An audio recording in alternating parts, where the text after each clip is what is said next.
Welcome back. In breaking news, the Raksha Mantri Rajnath Singh is at a forward base in Leh. He's being accompanied by the Chief of Defence Staff, General Bipin Rawat, and the Army Chief, General Naravane.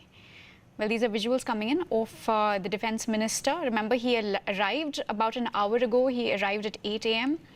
and now, in fact, is on his way to a forward base. We're also possibly expecting a briefing by the Army. Going across to Shreya for more details. Shreya, bring us up to speed with the latest.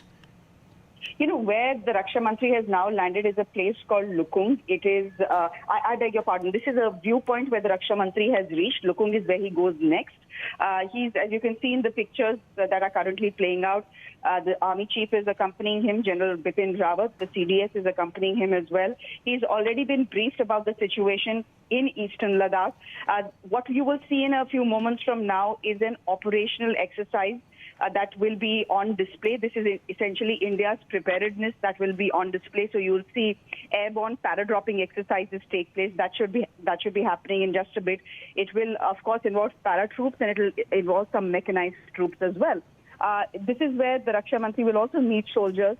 You know, it's important at a time like this when the standoff in eastern Ladakh has already gone on for 73 days. It's important that the top political leadership of the country goes to visit troops. It's been a long-standing tradition. We've seen 2 weeks ago the Prime Minister of the country, Narendra Modi, go to Ladakh as well.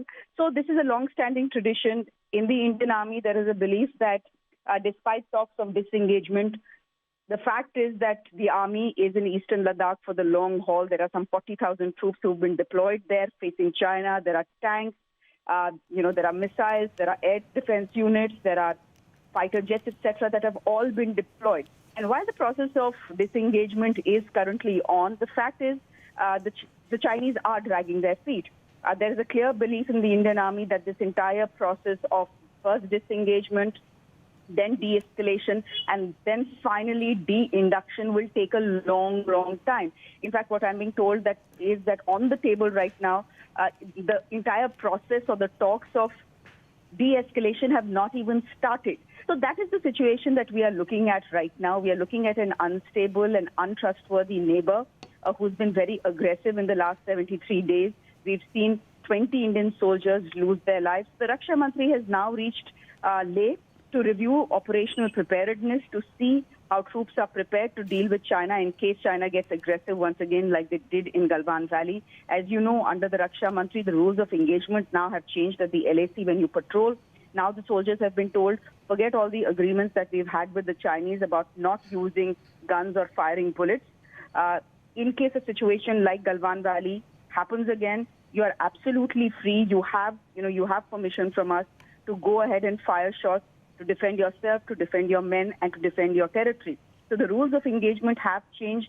The trust levels between India and China right now at the LAC are very, very low. This is the Raksha Mantri essentially going there and showing his troops, I am there with you. I understand that you are away from your families, but I am carrying the love and the respect of the entire nation with me when I come here and I speak to you. Right. Until about 2 weeks ago, Shreya, before the Prime Minister visited, there was absolutely no change, on the Chinese side. It's after he visited that there was some movement. They still haven't met their part of the bargain, but at least something. There was some progress. But so we're hoping that after this visit as well, maybe things will smoothen further. Actually, Vandana, the process of disengagement, however slow, had started 2 days before Prime Minister Modi arrived in Leh. In fact, my sources in the Indian Army were telling me that it stopped on the day that the Prime Minister came. And then, because obviously the Chinese were waiting to watch what the Prime Minister says, and then it resumed the next day. What is the situation on the ground as far as disengagement is concerned? It really will, whether you view it positively or negatively depends on your temperament, whether you're a pessimist or an optimist. But here's how things stand at the moment. In Galwan Valley, one of the friction points, the process of disengagement is completely over, which means there is a sort of buffer zone that has been made. This is a 3-kilometer buffer zone in which neither side will patrol, which means that there is a 3-kilometer distance between Indian and Chinese troops. So the chance of an escalation is very low. As far as Hot Springs is concerned, we are told that the process of de-escalation again has progressed. There is a fair amount of distance between the two troops, All right. around 2 to 3 Shreya, we'll kilometers. keep coming In back to Bogra, you for updates, the but I troops do have to cut in right now because we have to cut across to the headlines. But thank you for getting us those details for now.